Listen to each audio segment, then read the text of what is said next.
Welcome back again.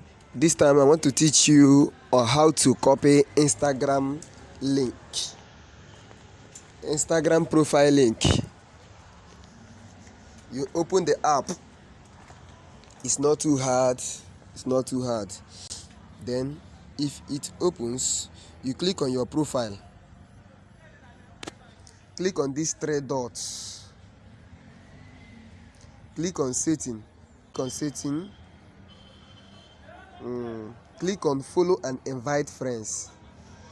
Then you click here, invite friends by.